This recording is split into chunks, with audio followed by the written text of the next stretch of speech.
to go ahead and call the meeting of the SPC today to order at 5:30.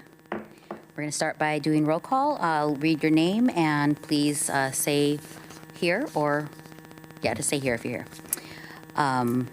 Claire Syrett, Gino Grimaldi, Here. Mayor Knudsen, Rob Zako, Here. Scooter Milne, Here. Bill Johnson, Here. Jack Boysen, Here. Paul Comery, Here. Sarah Mazzy, Here. and Peter Smith. Here. Okay. We will have, I'll call on folks as people are going to be joining us, so we'll acknowledge them as they join. Thanks everyone for being here today. We're going to go ahead and kick it off with public comment. Anyone here for public comment? We have no one online or in the room today. Okay. And I also want to acknowledge do we have a quorum with the number of folks we have here right now? Okay, perfect. Just wanted to make sure. We have so be mindful about that. All right, staff updates. We'll give it to Dave. Great. Good evening, SPC members. Dave Roth, Senior Director of Planning and Policy. It's been a while since we met. I think our last meeting was in June, so welcome back after a well-deserved summer break. Hopefully you've been able to get out and do some fun activities and get those in before the weather changes here for the next few days. Staff updates for our September meeting. I'm going to go through a few on my list here, and happy to answer any questions on these as we go. So first of all, I wanted to talk about our fall service changes, which go into effect on Sunday, September 6th. You may have heard about some of these already. I've heard a couple news stories, and we're also promoting these on various channels. So quite a few changes, and I'll preface this by saying that these changes are coming from our system review final recommendations, which was a planning process that we went through in 23-24, and which was adopted by the board in the fall of 24. So we're still using that to guide our service changes across the system. So we're going to have changes to routes 12 and routes 66 and 67 in terms of the routing of those. And I'm sorry I don't have a diagram to show you, but I'll try to describe what it looks like. Formerly, or currently rather, the 66 and 67 divert off of Coburg Road onto Chad Drive, Shadow View, and Crescent, going around a little loop there before they continue on Coburg and Crescent. And transfers between the 66, 67, and the 12 would occur on Shadowwood, which is a side street off of Coburg Road. The change that we're implementing is we're sort of shifting that loop over to the 12, and the 66 and 67 will remain on Coburg Road and Crescent. And so transfer activity between those two routes will occur on Coburg Road rather than Shadowwood.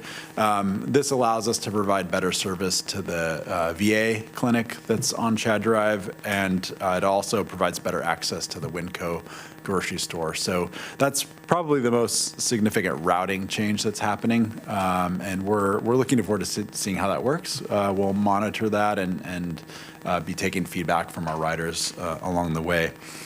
The next changes are on the 81 and 82, providing service to LCC. So some of the changes to those routes, really there are schedule changes that allow for 15-minute frequency to LCC going forward. So that's an improvement from sort of South Eugene and downtown station area. And then we're adding trips to a number of routes on the weekdays. So 33, which is sort of the friendly neighborhood, 55 and 96, those will see added weekday frequency.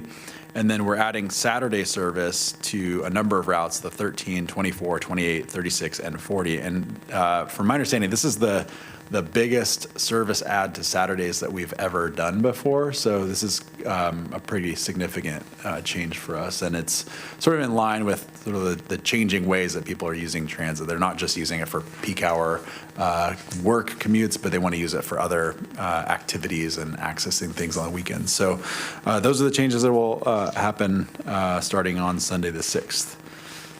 And I will keep going unless there's any questions about this. Yeah. I'm going to ask a question. It may sort of take us off on a tangent. You can just refuse to answer, a brief answer. This all sounds great. It doesn't sound like earth-shattering. It's sort of tweaking the system, sort of minor revisions, adding, changing whatever. Why is LTD not making significant changes when TriMet is having massive layoffs and massive service cuts? We are in a different financial position than TriMet and other transit agencies in Oregon right now. So we're not facing the immediacy of the sort of budget crisis that some other agencies are facing. But looking out ahead, there will be headwinds for us in a number of years. So we'll have to be cognizant of that. And we are participating in statewide transportation funding conversations. Jameson Otten, our CEO, is sitting on, he was appointed by the governor to sit on the transit subgroup around transportation funding, transit funding in particular. So we're participating really closely in those conversations. To your question, though, why we're not making bigger changes, the system review that was adopted in '24 was a revenue neutral plan. So it was really looking at what we could do under existing revenue financial conditions. Connect 2045, which I'll get into later tonight, gives us an opportunity to kind of think bigger if there were more funding available for us. So push pause on that. Thank you. That's all very gratifying and makes sense. Thank you, Dave. Great. I wanted to give you an update on 3 of our pilot projects that we've had underway, and you've provided input and feedback on these in the past. So number 1 is our audible announcements pilot, which we rolled out on a limited basis on a number of routes last year. What are audible announcements? So if you're riding the bus and you're approaching a key time point or a major station, in the past, you would have heard an audible announcement of that stop location broadcast over the speakers. That's sort of the bare minimum for accessibility Americans with Disabilities Act requirements. And a lot of transit agencies are kind of going above and beyond that by announcing all stops. And so that's what we've been testing out. So this provides, better service for people with vision impairments or disabilities. And, it allows people to kind of keep tabs on where they need to get off without having to look at the sign or kind of look around quite as much. So anyway, we piloted that on a limited basis, and we've done quite a bit of survey work. We've gone out and surveyed a lot of people on riding our buses as well as operators, and we've gotten a lot of great feedback on that pilot. So we're in the process of rolling that out on a much larger basis right now, and there's a lot of work on the back end in our systems to program the voice and program the trigger of when it goes on around the bus stops, and a lot of fine tuning that has to happen. I won't go into all the detail, but if you want a more detailed presentation, I can bring some of our technical folks in. But that one is going well. We're going to expand that across the system. The next one is our rural shuttle pilot. So if you'll recall, we've talked about that with this committee before. We launched a pilot 6 months ago or so on a limited basis in 3 very rural areas. So on Highway 36 around Deadwood to Mapleton, South Lane County outside of the Cottage Grove city limits. And then the third area was Mohawk Valley, Marcola. And I would have liked to share more positive news on this one, but the reality is that this service was just not seeing the level of ridership that even comes close to needing to be there to sustain the service. So we are pausing or stopping the pilot as it is as of this Thursday, and we've been in communication with those communities quite a bit on this change. And we're going to go back to the drawing board. So we're going to, we do have a bit of grant funding left on that grant. So we're going to go back and see if we can change up the service model that might work better for people in those very rural communities. So more to come on that. The last one is the Downtown Loop pilot, which was a partnership with the City of Eugene. And oh, by the way, the Rural Shuttle pilot and the Downtown Loop are both funded by a statewide Transportation Improvement Fund discretionary grants. The Downtown Loop took the existing Route 1 Campbell Center route, and it converted it to a Downtown Loop, which is a much larger service area. It went all the way down to Midtown, 18th, and then connects to the riverfront. That one we're seeing very good results. So ridership is 86% above the previous Route 1. So just adding those other destinations and extending that route out and adding frequency and span, all of those things combined are just making a much more usable service for people. So we're seeing really good ridership results and also productivity, which is ridership per revenue hour on the service. So that one is doing very well and will continue. Bill. Question about the rural shuttle service. You mentioned both of these programs are funded by the STIF, and I remember that you've applied for another STIF discretionary grant to continue funding the rural shuttle pilot. Will you be withdrawing that application, or? No, we'll leave that in there. And like I said, we're going back to the drawing board right now. We're actually having discussions with Lane Council of Governments and some other partners to see if we can, again, tweak the service model. ODOT has already approved, we've received approval to modify the pilot from ODOT, from the STIF folks. So those conversations are happening, and, there's still a need. Clearly, we hear about this all the time from folks in those communities, that there's a need for transportation. So I think really for us, it's a matter of tweaking the service design to create something that's a lot more flexible for people. So we're working on that now, and if we do get this next discretionary award, we'll apply that to the new service design. Yep. Dave, are you able to elaborate on some of the changes you're considering, or is it too early in the planning process for that? It's probably too early to go into a lot of detail, but it is looking like a model that could work would be a taxi voucher type program where you would potentially subsidize the trips that people take.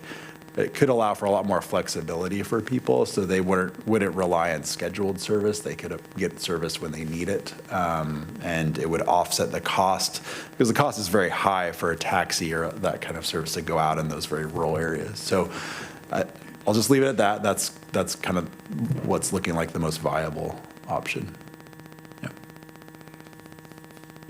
I'd just like to say how amazing the audible announcements have been, especially at night, because this county is so dark. It's hard to know when to stop, but when it says, like, this is the street, it makes it so much better. That's good feedback, yeah. Thank you. All right, next on the list is the Dollar Days of Summer promotion. So I think this idea for this project came about after our last meeting in June. So I don't think we talked about this with SPC. So in the time since we last met, LTD took action. I believe the board actually took action to support this promotion where we reduced fares during the months of July and August, and roughly about half off depending on which fare product people were purchasing. And the intent there was to try to generate additional ridership during our lowest ridership months, and just the lowest ridership months sort of coincide with students being away or out of school. And we will be doing a more thorough evaluation of the results of that program, which it just wrapped up yesterday, sorry. Yeah, thank you. Yesterday was the last day of the promotion. But I will say early monitoring of the ridership is we did see an increase compared to this time last year of about 52,000 riders over the 2-month period, which is about 5.6% increase. So kind of interesting results. We'll see if there's longevity to that, and then also sort of like what are going to be the impacts of the lower cost fare product sales, and how does that impact the next 6 to 12 months. So there's more work to be done to sort of monitor the results of that. But early feedback on that was good.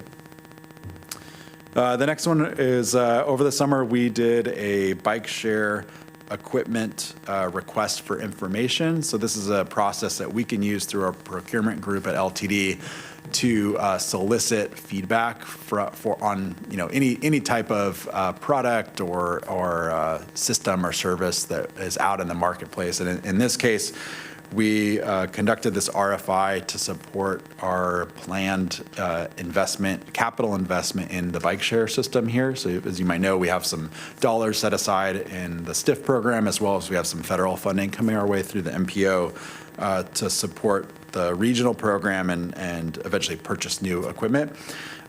We solicited responses, and I think we got about four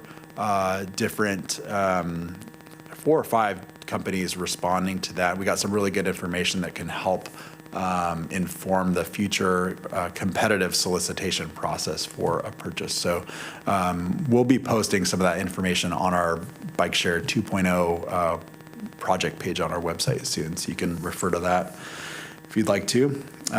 Next one is River Road bus stops. So if you'll recall, we have some partnership with the City of Eugene on a paving project that's happening on River Road just north of Beltline. And LTD saw the need for some improvements to some of the bus stops that are between Beltline and Santa Clara Station. And so we brought some STIF funding, statewide transportation improvement funding, to the project to leverage the work already underway by the city to get those stops improved. So construction is underway now. We anticipate that project to open up at the end of October, early November. And I think we're going to try to organize some kind of an event or ribbon cutting or something out there, because these are pretty innovative new pieces of infrastructure for us that could help inform what the future looks like on those types of busy corridors. Florence Mobility Hub. This is a project that we've been partnering with City of Florence on, and it's funded again by STIF.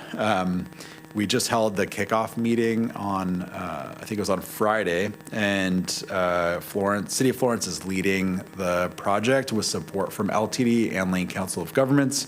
They have a consultant on board now, and Cosette Rees, who's here, was out at the kickoff meeting on Friday. This will result in a location and a potential design for a future mobility hub where the different transit services can all come together in Florence.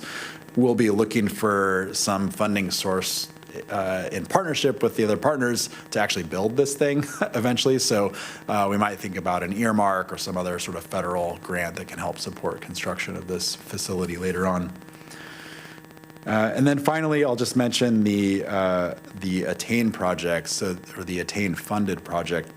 This was a project that LTD received a federal grant for a number of years ago, and it took us a while to get this obligated and get our federal grant agreement in place, but the grant agreement was completed, and now we've been making really good progress on that. We have an RFP, a request for proposals, on our website right now that closes on September 11th, and this is for the technical project manager that we'll bring on that will help facilitate the project management and the technology aspects of this service or this program. And again, to remind you, this will result in a on-demand microtransit service pilot in the Bethel neighborhood, so we're making good progress there. And with that, I'll stop and happy to answer any questions.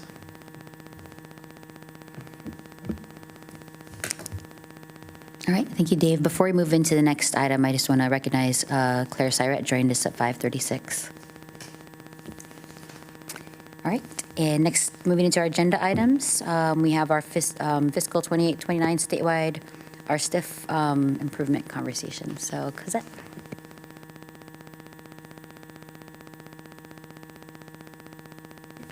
Still really happy to be here tonight.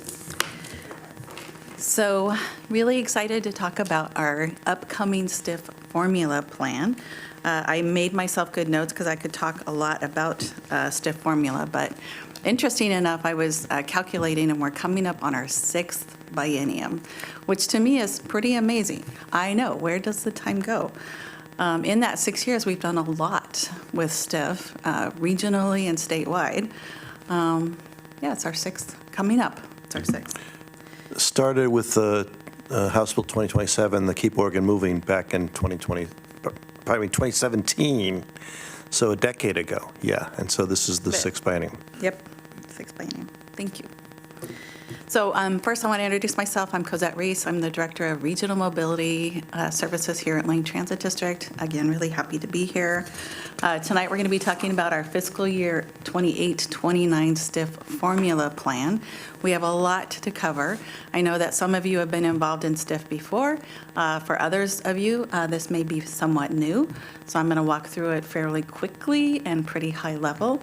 Tonight, I'm just here to give you an overview of the process, an overview of what all is included in STIF, and the timeline and process that we have right before us. So first of all, what is the Statewide Transportation Improvement Fund? I'm not going to read this, but basically it's funding that was created legislatively as part of House Bill 2017. It actually was a very small piece of House Bill 2017, but for us it was huge and it was amazing and transformational in terms of our ability to support our communities and our state through public transportation. It's funded primarily through a 0.1% payroll tax. This is a payroll tax that we as employees pay, as well as there's other fees that come into play that used to be STF or what is it? Special Transportation Fund. So those were consolidated, and we'll talk about that a little bit later. And this can be used for public transportation purposes that support public transportation just in general. These are some of our most flexible funds. So again, I feel like, and I know Dave already touched on a lot of our projects that we're delivering with STIF funding, whether it's this formula fund or discretionary or intercommunity fund. We're able to do a lot with this funding because it is so flexible. So next slide, please. So tonight, we're talking about our STIF formula funds. We're going to start out with the STIF formula funds, and then also our STIF discretionary and intercommunity funds. These are two separate funding streams, but they're related. And also, we are able to leverage STIF formula funds to provide match for our STIF discretionary and intercommunity funds. So again, we're going to be taking these forward together. But again, tonight we're going to be focusing on our STIF formula plan. The STIF formula plan development is overseen regionally by Lane Transit District. And then the STIF the STIF discretionary and intercommunity is overseen by ODOT. So the STIF formula plan is a regionally developed plan. It's a regionally managed and overseen plan. STIF discretionary and intercommunity, we as public transportation providers all apply directly to ODOT. So just a different process.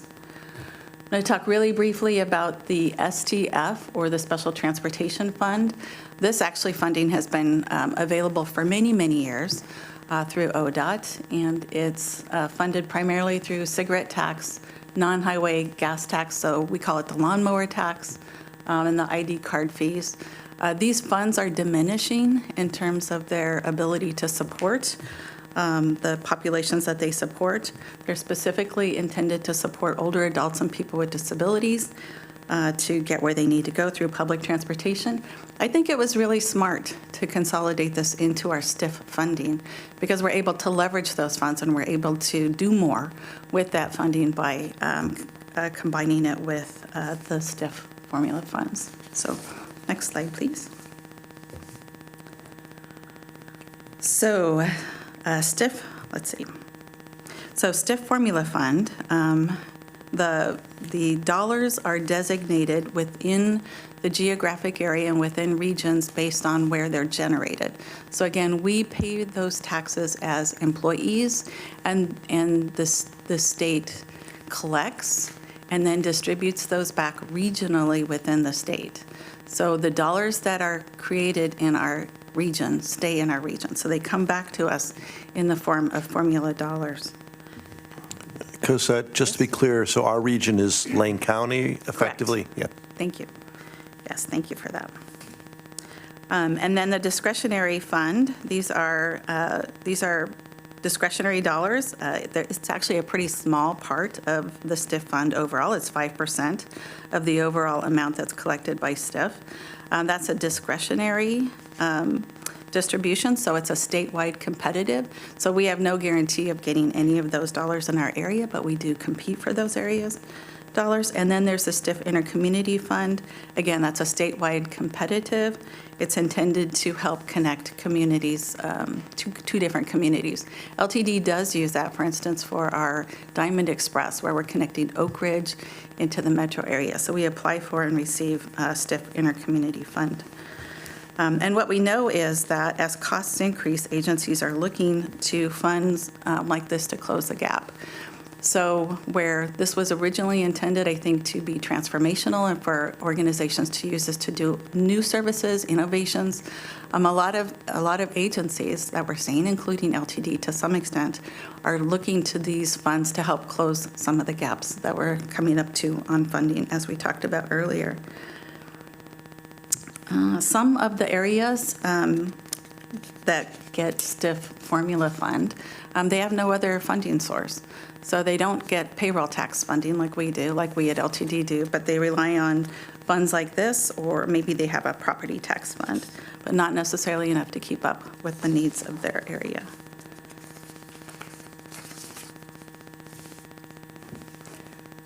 So what's a qualified entity? So as Rob pointed out, LTD is the qualified entity, which means that we apply for and manage the funds for our region, which is Lane County. QEs are entities who are regionally responsible for developing the plan, and I'll get more specific on that a little bit later. So twice per year, ODOT updates their estimate of new dollars for each region. For the fiscal year 28-29 biennium, ODOT is estimating an increase of about 10% of new dollars based on payroll tax trends for Lane County. So this is an estimate of the future. This is not a guarantee of what we're actually going to get.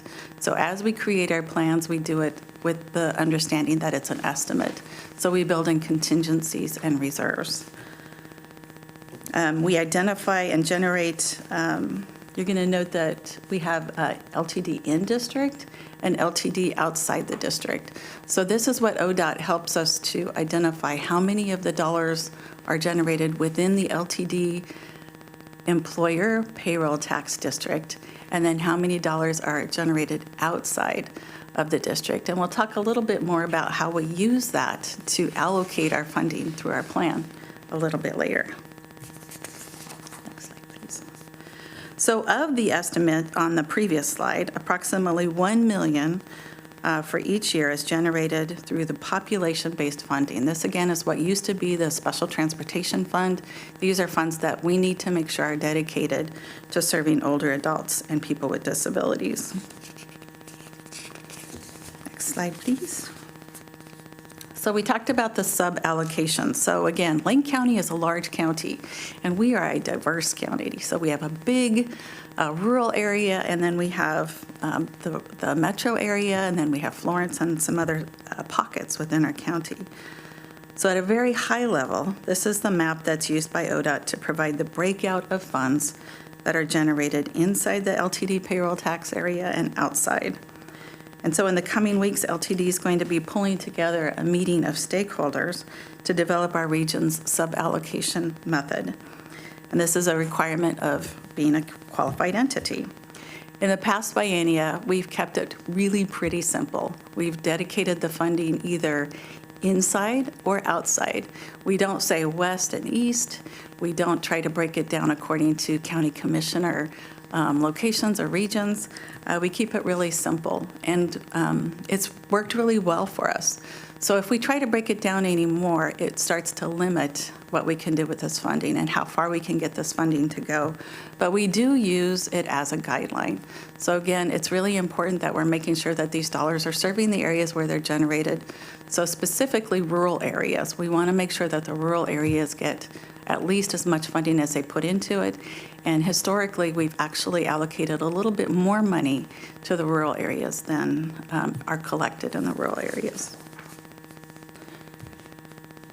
So what's an eligible project? So as I mentioned, this is actually some of our most flexible funding. So the folks who are eligible to apply for this funding include the cities counties, special districts, intergovernmental entities, nonprofits, private for-profits, and public entities. So this is accessible to a lot of folks. So LTD, as a qualified entity, we open up a solicitation, and anyone who meets this and meets these criteria for what the projects are eligible to apply, including Lane Transit. We also apply. There are some funding requirements, even though it's very flexible.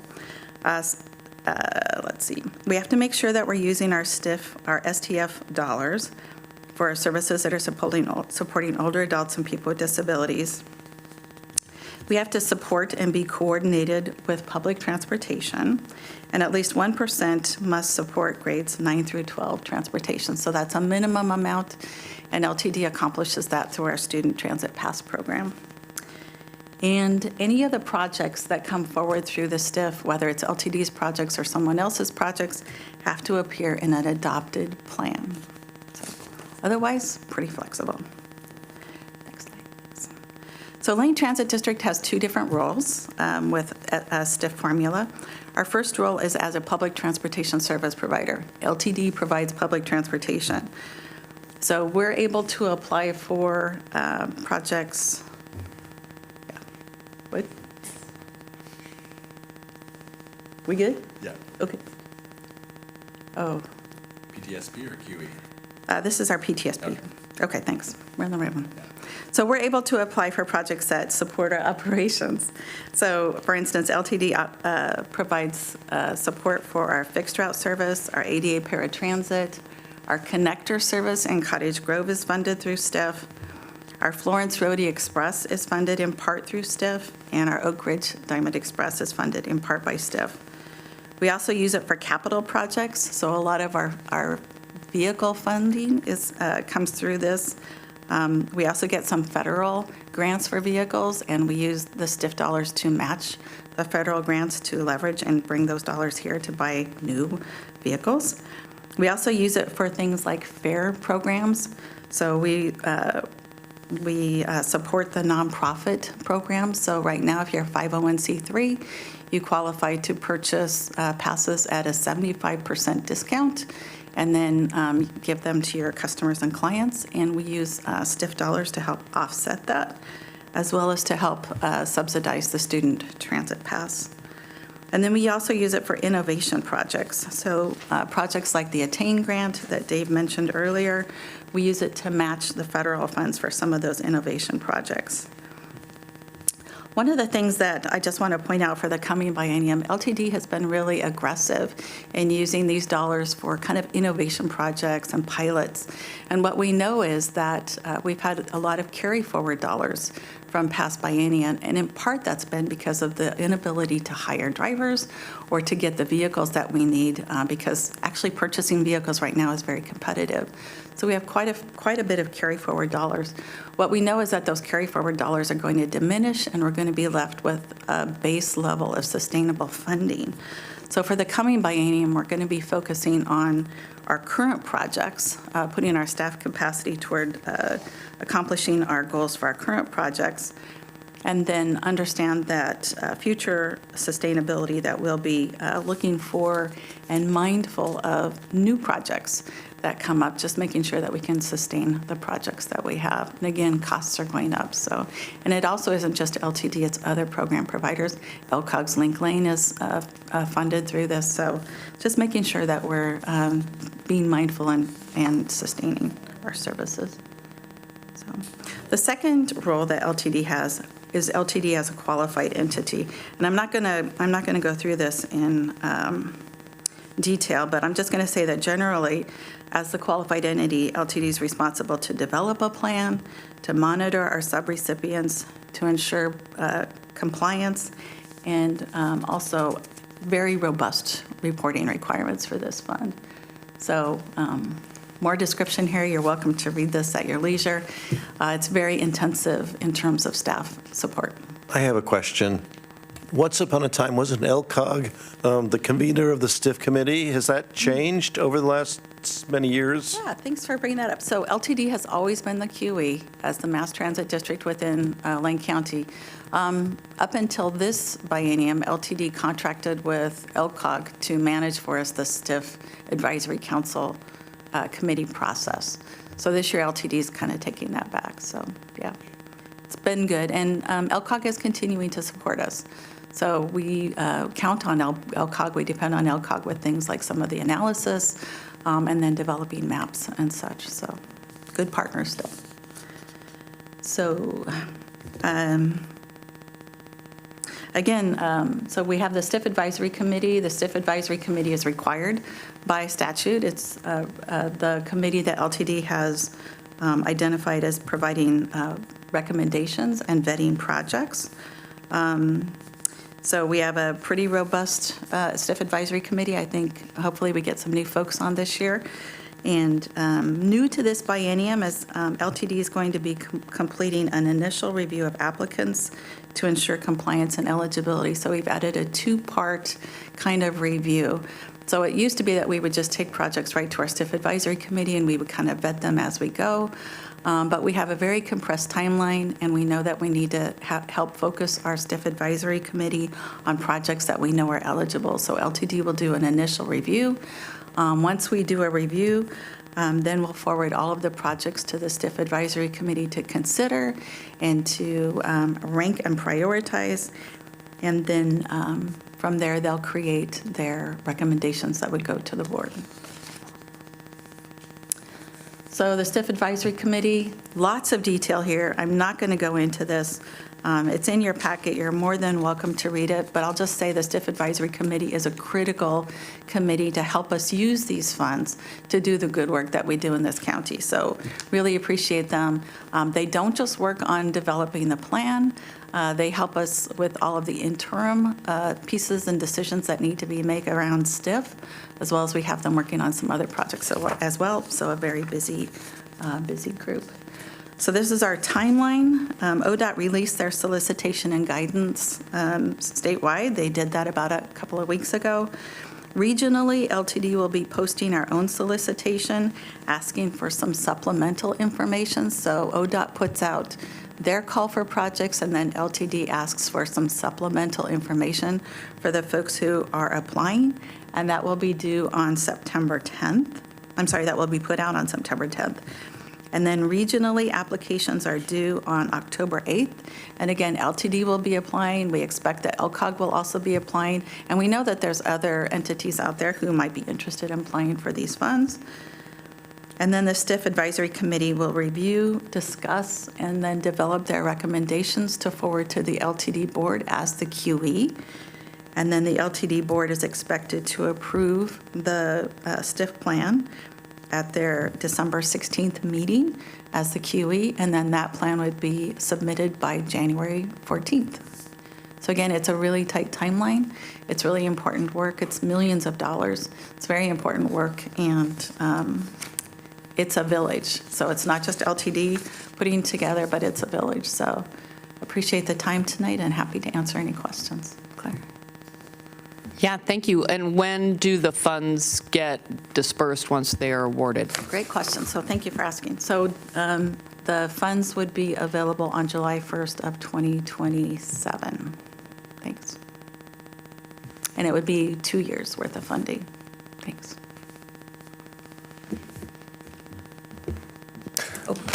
You mentioned that you're anticipating bringing new members onto the committee. Where does that fit into the timeline that you've presented here? That's a great question. Do you know? Sorry, Paul, I don't have the detailed calendar in front of me, but it is in there. I know that we had the applications, the page was posted a while back, and I think we're in the process of going through those now, I believe. Yeah. Yeah. It's going to have to be soon because I need that committee soon. So I think I feel like, because I was forwarding some names over and I thought that they had extended it maybe till last Friday, potentially. So I would So guess you'll that we'll probably find out. take it to the board even in September because again, we need to put them to work. Yes, Rob. So I'm not on the STIF Advisory Committee. I'm not applying to be on it. I'm on SPC and I'm on Lane Act. What role do either of those bodies have in this process, if any? That's a great question. So the STIF Advisory Committee is the committee that will be reviewing and bringing projects to the board.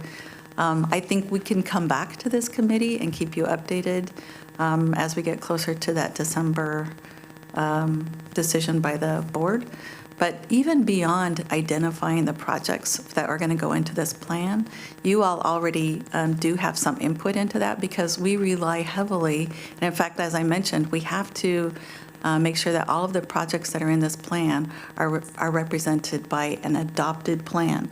And that includes plans like the CIP, our community investment plan, our strategic business plan, thank you. Our strategic business plan and some of our other plans. So you all are already having input into that. And then again, these are 2-year projects. So we'll be looking to you all to help us in terms of implementation and monitoring. But absolutely, each of these meetings, upcoming meetings, whether it's a STIF Advisory Committee or LTD Board, are opportunities for public comment. So as you're reviewing materials, even if you're not in the front seat, you're in the back seat, feel free to comment. Yeah. Any more questions for Cosette? All right, thank you so much. Great report. All right, we're going to move into our Connect 2045 update.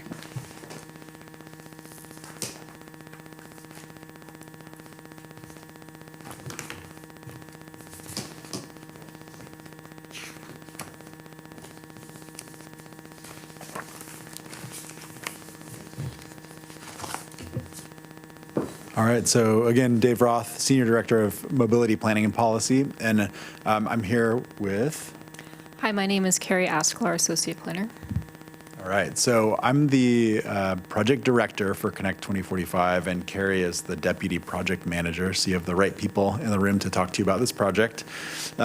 We presented, we've shared information about this project with the SPC over the past 2 years. This is another one of those projects that is relying on external grant funding and is one that it took a while to get through the grant agreement process, but we eventually made it and got the project up and running.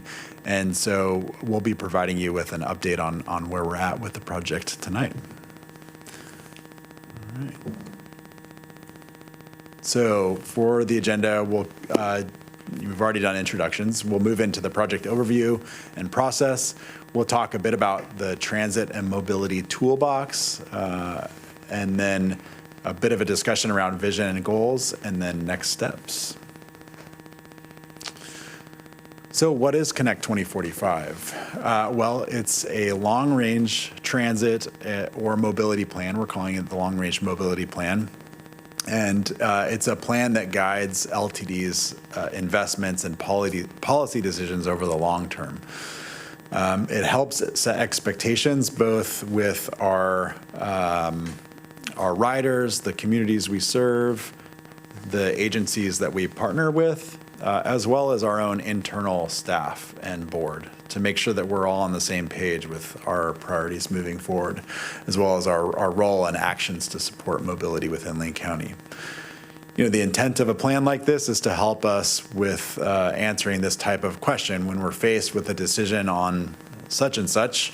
What does the plan tell us to do? What is the guidance? What is the policy support for that particular decision?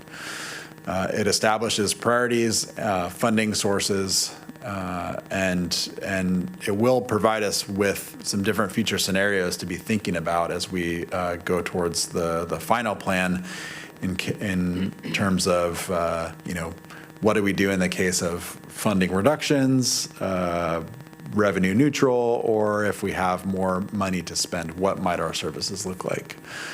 And then why are we doing this project now? Well, our current long-range transit plan was adopted back in 2014, and a lot has changed since 2014 in the world of mobility and transit.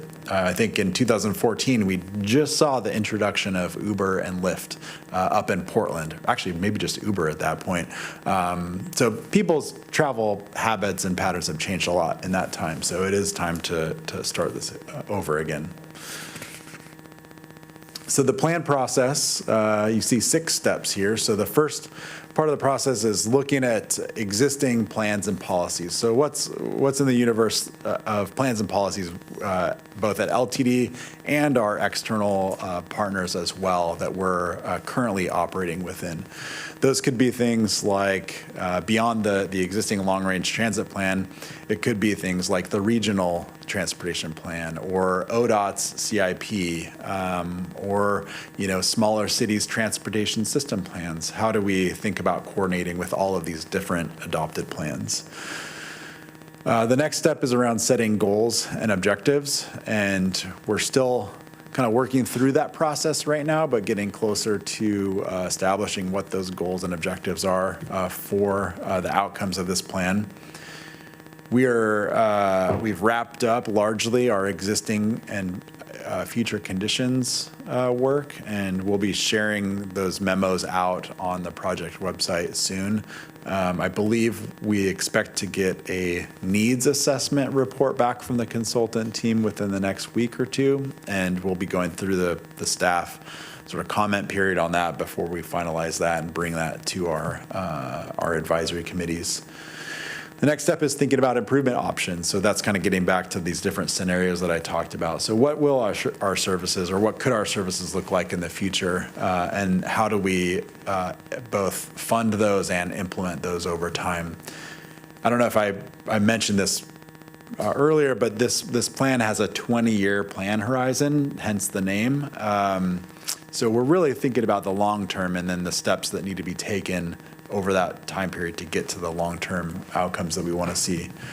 And the final step is the draft plan and then, again, implementation. So the plan will ultimately go to the LTD board for adoption, and we're anticipating that sometime next winter, and I'll show you a timeline here in a second. Yep. I think I know the answer to this question, but I'm going to ask just to confirm. Is this LTD's plan for what LTD is going to do, or is it the region's plan of how LTD is going to support sort of larger mobility needs? Can you speak a little bit to that?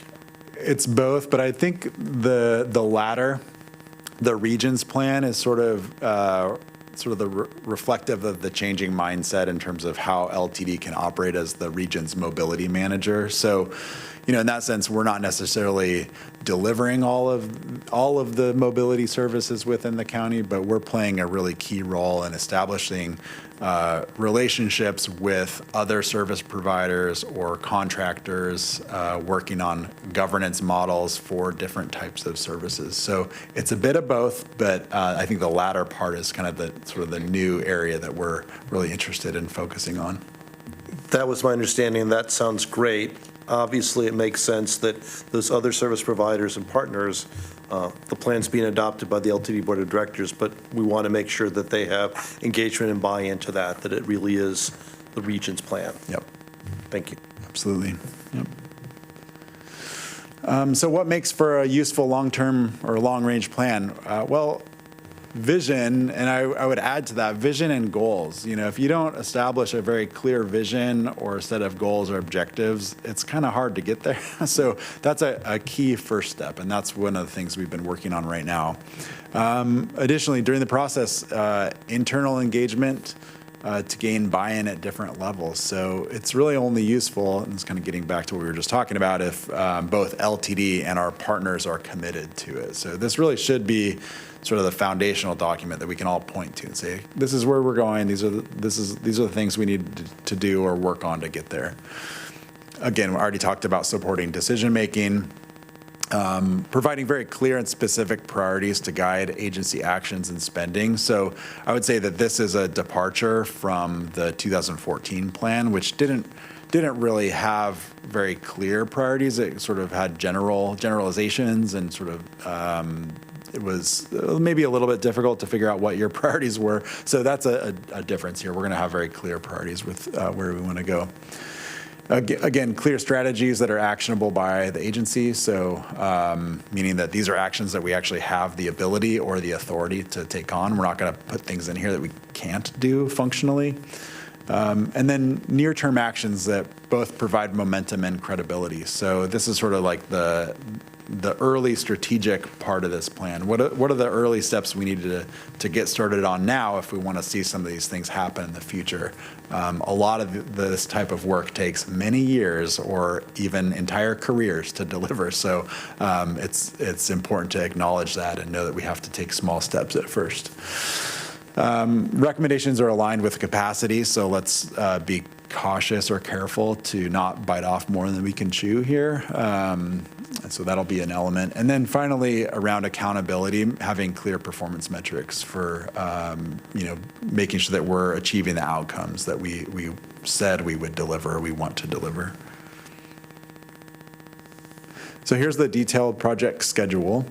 We just held our first big public open house, which was on August 11th at the Springfield City Hall. We have 3 public open houses, so that was the first of 3. The next one will occur in late winter, early spring of next year.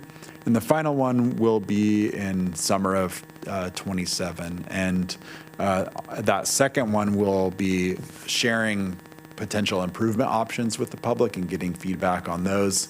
And then the third one will we'll be presenting back the draft plan for final comment and review before we take that to the board for the adoption process. You'll see public involvement goes along the whole timeline, and Carrie's going to speak to the public involvement elements of the project in a little bit more detail and provide some updates on what we've been up to recently. So first part is thinking about goals, issues, and needs. Improvement options, sort of the second part. Drafting the plan. Third, adopting the plan is the fourth part of the overall project timeline. Can you talk Yeah. a little bit more about? There we go. What you said it was an open house, or I'm just noting in summer in our community, people are gone, people are out of town, people are not as engaged. So I'm wondering about turnout at those. I see you have one, at the end of winter, early spring, but it feels like those summer ones might not capture as much engagement as they might if they were held at a different time of year. Yeah, you're right. It can be difficult in certain times of the year, when people are away. But I think we actually had pretty good turnout. I think it exceeded our expectations for the event. And Carrie will talk more about the details of that. The schedule is what it is, and we do need to sort of stick with this with the project scope and the consultant team. I think, we have some ability to sort of adjust that summer 27 one if we need to. I'll also speak to one of the things that we're trying to achieve with these open houses is to spread them out across different geographies so then they're not just held in a single location. So the first one was in Springfield. The next one is going to be out in Bethel. And then the final one will be more central, probably somewhere near the downtown Eugene station with a specific location to be determined. We also have the ability for online engagement through the project website. So if people are not able to attend, they can still comment on the materials on the website.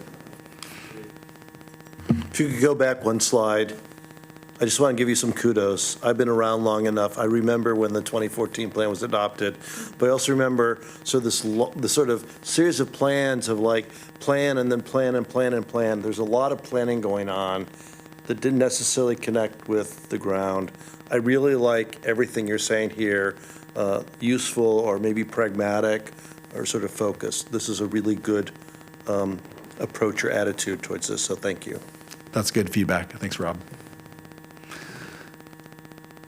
So in terms of decision-making around the project, I'll start on the left side here. So throughout the process, we're looking to the community to inform how we're making decisions along the way and informing, what we're thinking about as we're developing the plan. And again, Carrie's going to speak to some of the ways that we're engaging the community right now.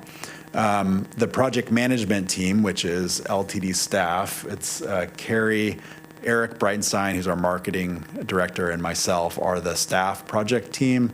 And then we have the consultant project team, which is made up of actually a prime consultant and a project manager, and then a couple of sub-consultants as well. They're helping us manage the project. And then we have two committees that we've set up in an advisory capacity. We have a community advisory committee. I just want to acknowledge Eric, who's here, who's on our community advisory committee. Thank you for being here. And we also have a technical advisory committee. So the community advisory committee, we went through an application process and we solicited applicants. We got over 40 applicants for 19 roles. So there was a lot of interest in this, and we have a really good mix of folks in the community who represent organizations, who serve individuals, nonprofits. We have a whole bunch of people, great people on that committee. And then we also have a technical advisory committee, which is made up of agency partners and institutional partners. Their job is to advise us along the way and help us review materials. And we are setting up our second round of meetings right now, which will occur over the next month or so with those two groups. And then we're consulting, again, with local agency partners as well as internal staff. We have an internal working group that meets about once a month to review materials and just act as a sounding board. And that's really helping us with the internal engagement on the project. And then finally, the board will have to make some decisions at the end of this process, and that'll be around adoption of the plan. And they've also played a role in engaging on the project. In fact, the board had their retreat and public meeting back in August, and sorry, Gino, we're doing the same presentation again, so you get to really learn this stuff well. But we did a bit of an engagement activity with the board last month on the project. All right, and with that, I think I'm going to hand it over to Carrie to speak to engagement and our public engagement plan on the project.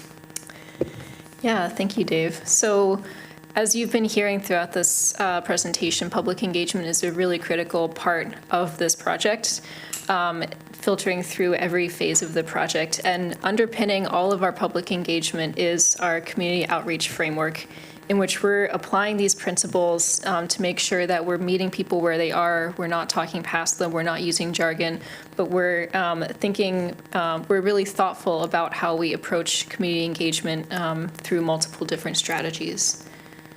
Next slide. And that is really helpful as we use a multi-pronged outreach approach. Dave has mentioned a little bit about our technical advisory committee and our diverse community advisory committee, as well as our 4 work sessions with our board. But we also have additional meetings with jurisdictions, making sure that we're hearing from staff of those jurisdictions across the county.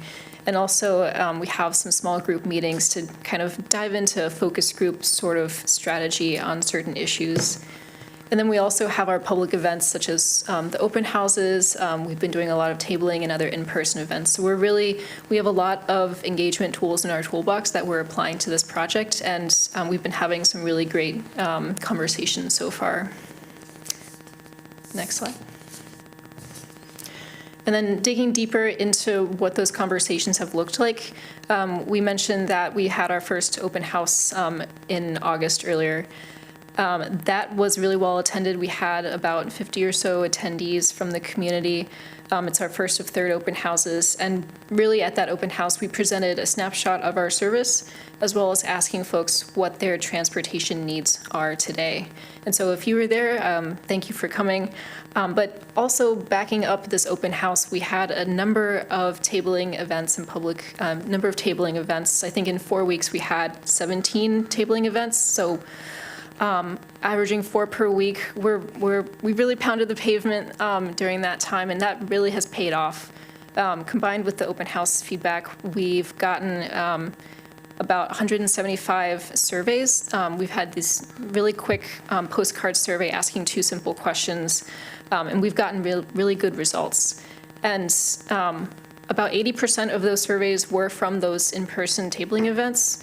So that has really been successful in meeting people where they're at. Even if folks are traveling around or doing other things in the summer, we're showing up at events that LTD has been organizing, events that our partners have put on. And so I think that's just a really good demonstration of how important partnerships have been in this project so far. So I mentioned we've gotten 175 surveys. We've also been tracking how many conversations we've had with people, and we've had over 1,150 conversations. So that's really just, again, meeting people where they are. If they don't fill out the survey, we still are talking with them about their transportation needs. So that is just a snapshot of how our engagement is going so far, and there's more to come. Back to you, Dave. Thanks, Carrie. I'll just say it's been really fun talking to people and getting out, both at the open house and the tabling events. So we're sort of dividing and conquering with LTD staff out at these tabling events. And yeah, it's been great talking to folks in the community. All right, the next part of the presentation is talking about, this is sort of like basics around transit service today and sort of how it's evolved. We'll talk about our transit and mobility toolbox. So we've got a number of examples here of different types of transit services or mobility services that either are today or could be in our portfolio of services. So we'll start with sort of the highest ridership, highest intensity model, which is MX, which is our high capacity transit bus rapid transit system. So, BRT or MX, it moves a lot of people in the region today. It represents most of our ridership on the system. It's doing what it was intended to do, and that is to connect the region, the metro area, with a high capacity transit line to connect people to important destinations. Next off, we have the rest of our fixed route network, which is routes such as the 11, the 41, the 52, the 51 across the region. And this is our fixed route bus network.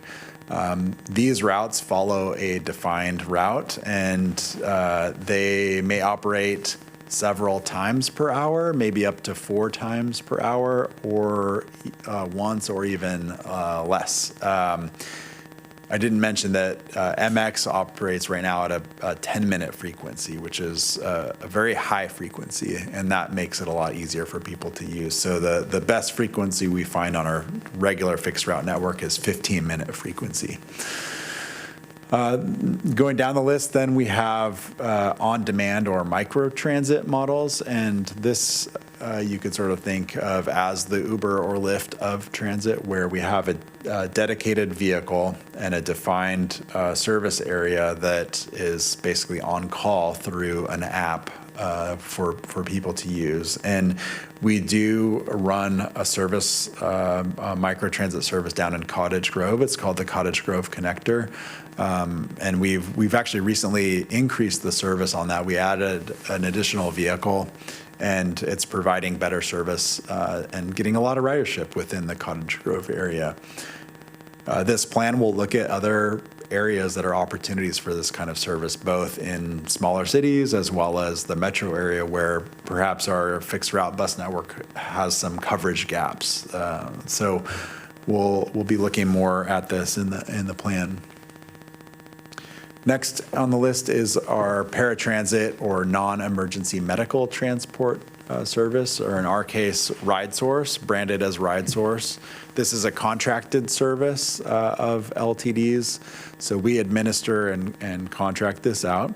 Riders are ADA certified or some other eligibility check required to use the service, and you can schedule that 24 hours in advance. And for the most part, it follows our fixed route network within about 3/4 of a mile. So if you look at the fixed route network, you expand that out by about 3/4 of a mile. That's where RideSource operates.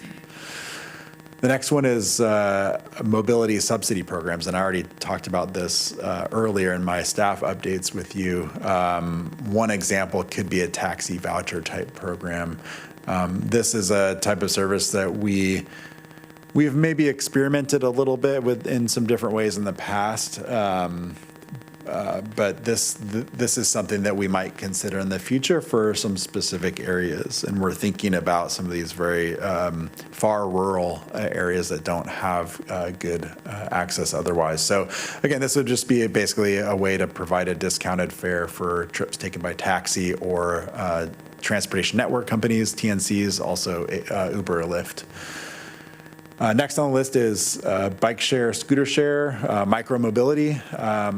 I think people are pretty familiar with the regional bike share program here, and that is currently the Eugene side of the system is contracted with the city of Eugene. The Springfield side of the system is actually contracted with LTD today.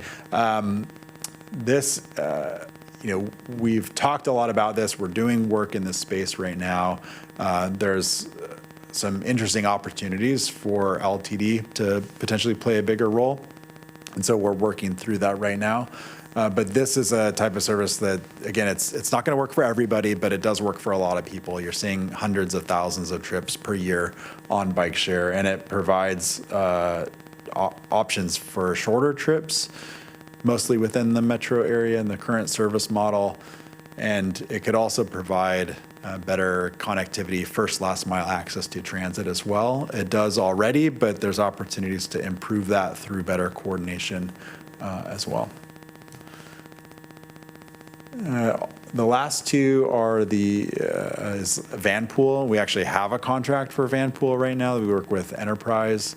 And this is a type of service that can provide opportunities for people to commute in a van with a group. And prior to COVID, this was a much more heavily used type of service. We don't see it used as much down in this area as it was. However, it's interesting, if you look in Salem, I think they have a very healthy Vanpool program. But it's something we do right now. It's fairly limited scale. And then finally, volunteer driver program. So this is something that LTD could help coordinate or stand up for unique mobility needs. There is a volunteer driver program out in Florence right now that's being operated, and it's something that we could look at here as well to try to provide some lower cost options for folks. This slide just is intending to show the sort of spectrum of where and how these different mobility tools are used. And I think I talked about that through the previous slides, but again, highest ridership is sort of the high capacity BRT. Lower ridership, you're getting down to Vanpool, volunteer drivers. Longer trips, Vanpool again, formerly, providing service for people who are commuting from, say, Eugene to the state capitol or something like that. And then shorter trips would be those on-demand trips within a specific geographic area or shared micromobility. All right. Now, in terms of, yep. Before you go on, this is actually really exciting to see kind of the span of potential mobility options. Do you feel like this list is pretty much comprehensive, or are there other possibilities that you're not? I'm wondering, for example, would shared cars, for example? Yeah, car share could. Car share. Yeah, car share could fit on here. That would probably. It would not be totally dissimilar. It's kind of like a hybrid between shared. It's actually closest to shared micromobility out of all of those options up there, really. Yeah, and we have not really done much in that space before, and it seems like it's not. I don't mean to focus on that. Yeah. I'm sort of excited. It's sort of like there's a bunch of technologies and there's the needs of the community and trying to sort of match those. And Right. so you've got this toolbox. Yeah. And This maybe this there's is. some tools that aren't yet being considered that might be appropriate. I would say this is pretty comprehensive in terms of what role LTD might have. There are some new things happening. I mean, you recently saw in Portland the introduction of autonomous vehicles now. So those are starting to show up, but probably not a direct role for LTD in a privately operated service like that. But you never know, in the future, it could look different. Yeah. Yeah, I'm just going to piggyback on that because this is a 20-year time horizon, and even in the last 7 to 8 years, we've seen so much new technology being applied to different ways of transit. Like, there are probably things we're not envisioning right now that might be in this toolbox, in the next 15 years, right? That Yeah, and so may come into play. absolutely, Claire. And I'll say two things on that. So one, the plan does need to be flexible enough to allow us to adapt as we need to. But the other thing is, these plans should actually be updated every 5 or 6 years to be able to account for new things. So that is sort of the cadence of how a plan like this gets updated in the future. Yeah. All right, so vision and goals. So the draft goals for the project right now are to, number 1, connect communities. Number 2, ensure transit works for everyone. Number 3, promote community development. Transit has a opportunity and I would say a responsibility to coordinate development with the cities in which we operate in. Third, work together as one region. Fifth, keep safety at the forefront. And sixth, operate an adaptable and sustainable system. So again, thinking about the financial realities that we are and what role we have or we play in influencing some of those realities, but then also maintaining adaptability and flexibility. I'm actually going to, this would be, this was the activity we did with the board. I'm not going to go into the level of detail that we did with the board, but we can pause here if we want to have a little bit of a discussion. And so why don't we do that? So if you'll all indulge me here, we can maybe go around the room or however you want to do this. But it would be good to get the SPC's feedback on this. So consider that it is the year 2045, so it's actually 19, years from now. How are people getting around and to and from the cities of Linn County? What have we achieved? What outcomes have we realized? And what does LTD's role as mobility manager mean? And so these are some of the things that you might think about in terms of reliability, service span, frequency of service, first last mile access, affordability of service, accessibility, and then availability of alternative transportation or alternative options. So I'll pause there and see if we want to discuss this at all.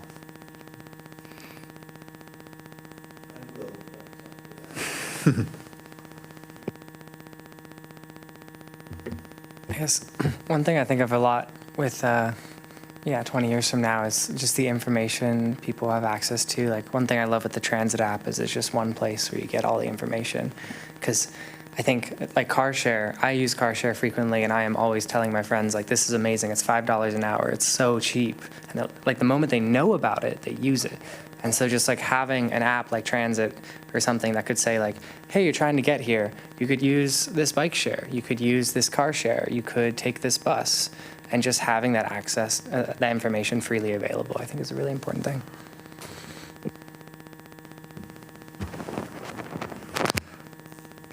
Well, one of the questions you have here, what outcomes have we realized? And then you also have kind of the categories to the side.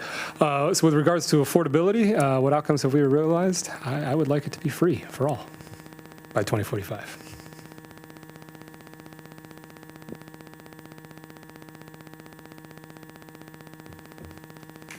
Yeah, I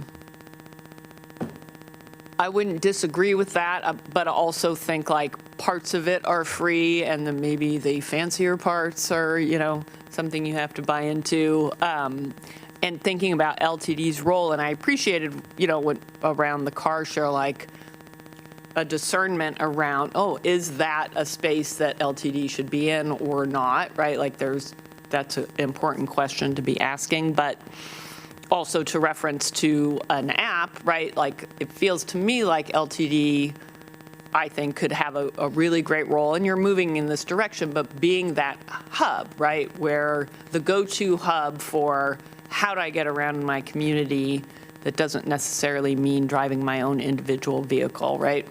And having that easy space to go to and see what my options are, and hopefully a number of them are free. Sarah?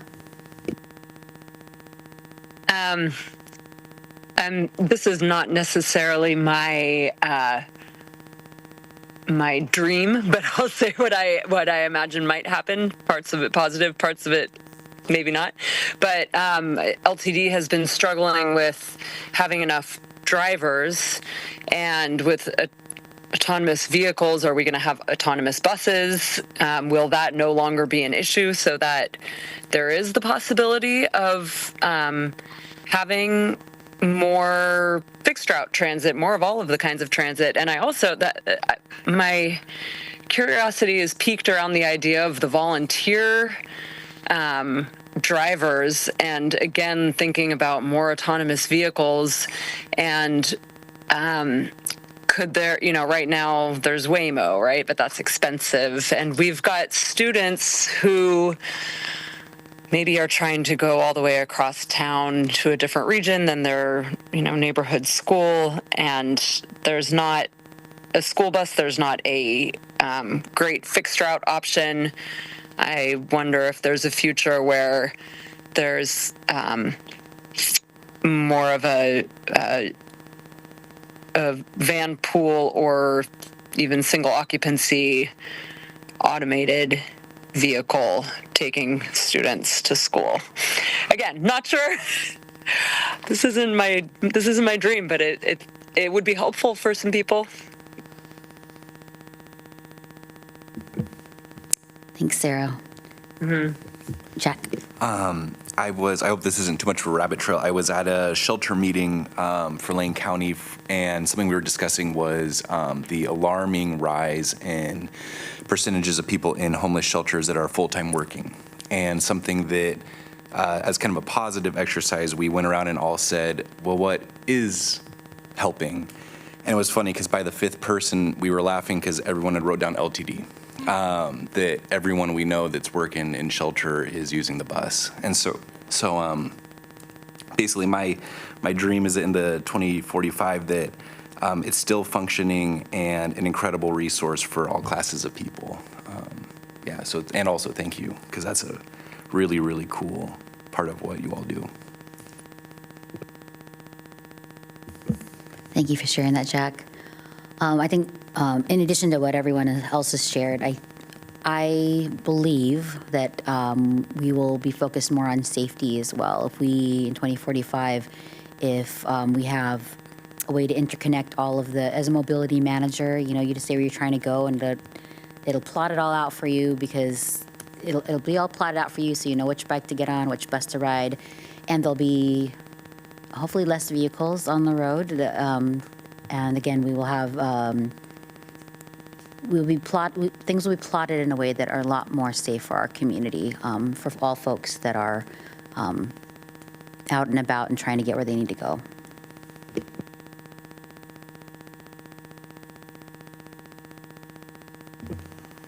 I think it's important to think about how households sees their transportation needs. I'm focusing on availability of alternative transportation. The word alternative begs sort of that cars are the dominant means of transportation. My family, if we own a car, then the marginal cost of using is pretty low, and so we're going to use the car. Really, the big decision is whether we can get by with one less car or not. So it's not merely availability of alternative transportation, it's sort of the sufficiency of it, so that practical enough that I can do away with the car. And it's not any one of these goals here, it's sort of the combination that you reach a critical mass, and if the system reaches a critical mass that between fixed route and ride share and whatever, I don't need that extra car, that's a game changer. If you don't reach that threshold, then I've got to have that car, and once I've got the car, then that's my fixed cost. So I would say the goal in 2045 is people are not forced to use cars, but it's practical for many people to do without a car. Sarah? I just wanted to circle back to what I was saying. I maybe didn't, I went more on a possible vision, not necessarily a goal. And I think the goal tied in with what I was saying, especially as a person who's in the full-on sandwich time of my life right now, where I've got my 92-year-old dad, who I'm trying really hard to convince not to drive, and my teenager learning to drive, is that we have everyone in our community able to get where they want to go safely through a mode that is, efficient and affordable and reasonable for their circumstances. So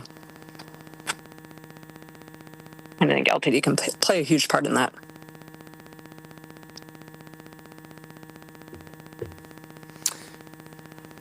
I have a thought, just recalling your comment about needing to update the plan every 5 years to keep up with the change. I know the question is, where will we be in 2045? But I might answer it this way. We will have adapted to whatever changes come about. It's really hard to predict some of these things. The economy could turn down, it could turn up. Low-cost EVs from China may become more available. It's difficult to predict exactly. So I would say LTD will continue to do the good things that you've been doing, and you will have adapted to whatever changes happen between now and 2045.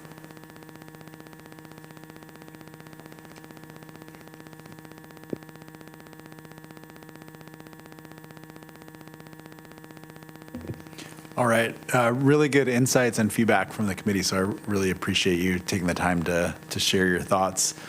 For me, I'll just add in my 2 cents here. When I think about this sort of thing and do this sort of thought exercise, a lot of times I kind of think about where I've traveled in the world, and I've had the good fortune of traveling a lot. And there's a lot of great examples of places with great mobility options and transit, and sort of like, how do we get that? Like, I want that, and I want that here. So how do we make that happen? It's kind of, I think that's our challenge, at least that's how I see it.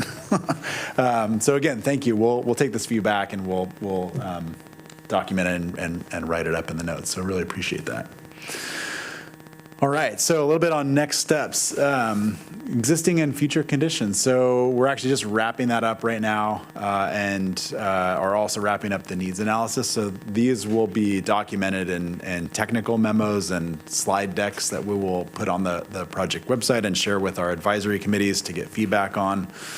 And then we're going to start working on the improvement options. So we dabbled in that a little bit today, but we'll get a bit more specific, and we'll put some things out there that the community can react to, so we can get feedback on those and continue refining them on the plan. So we've got the next round of TAC and CIC meetings coming up this fall, and then we'll have more in the spring. We'll be meeting with jurisdictions this winter. And just along those lines, over the last couple of years, LTD has done a State of the District event held at the University of Oregon, and we're changing our approach to that. We're going to go meet people where they're at. And so we're working on going out to various city councils and organizations on a bit of a road show where we're going to do State of the District and Connect 2045 on the road. So you'll see more and hear more about that soon. We've got a staff team that's going to be traveling around Lane County doing these presentations. We'll be back to the board for the second of 4 touch points in the spring, and then again, ongoing public engagement that will continue throughout the process. So that's the conclusion of the presentation. Happy to take any last questions or comments, and that's it. Go ahead, Claire. Yeah, thank you. This was really great, and I wanted to kind of second what Rob had said earlier with the slide about what makes a useful, word emphasized, long-range plan, and the dedication to having very clear and specific priorities, clear strategies. I think sometimes some of these longer range plans can be very high level and have, wording in them that leaves a lot to interpretation or is just, very general and vague. And so I think having out front this commitment to having a vision that's grounded, but also specific and clear, and then talking about like, yes, and updated, as we go forward. So I wanted to add my kudos to that. And then we didn't really delve into the public engagement overview that you gave, but I really appreciate how this is laid out as well, and the intentionality around it. And you've said a couple of times, we are going to go where folks are, right? And that is super important, I think, is going to make every bit of your public input much more valuable and, have a material impact on the end product. So I wanted to compliment you on that as well. Go ahead, Rob. I just want to agree with my colleague Claire Surratt agreeing with me, and John Fregonese, a legendary planner in Oregon, used to say, vision without action is hallucination. And so I think that plans that lead to action are what we need. Thank you. Go ahead, Peter. Yeah, I had 2 questions about the community engagement. First, when talking about this toolbox of options, I imagine a lot of people will be like, yes, all of it. So do you have a way that you're planning on asking for priorities and limiting the resources people have access to, so they have to decide what is most important to them? Yeah, I think that's an inherent challenge with a project like this is, what do you want? Well, we want everything. But, there are some realities when you do this kind of work. You do have to prioritize your investments and sort of where it makes the most sense. So we're also doing a lot of analytical work. And I didn't really go into some of the details around the consultant team, but we have some really good consultant support. So Parametrics is our prime consultant, and then Nelson Nygaard is a sub. They do a lot of transit planning nationwide. And then we also have a firm called Locus, and they do a lot of really interesting analytics around travel patterns and travel behavior as it relates to transit. And one of the things that they're going to be doing is they're using cell phone data, which is available in aggregate and anonymized, to basically look at where people are going within Lane County, and in particular the metro region, based off of cell phone data. And they're looking at the types of destinations people are going to and how they're getting there, and they can break out different travel modes. And then also they'll be doing this assessment where they look at travel time competitiveness for fixed route transit to locations. So some of that work is going to lead to a follow-up project, which will be sort of a relook at our network, potentially a network redesign project, where we will take some of those insights and think about where we might establish new or different routes. So there is more of the data analytics and technical work that's happening as well.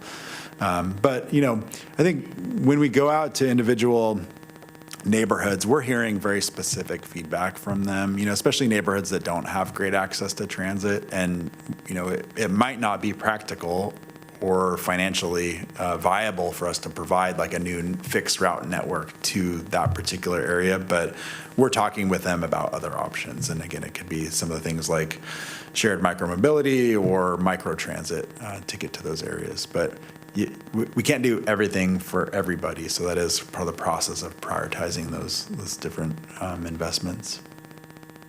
Hopefully that helps. Yeah. Final question, Sarah, or comment.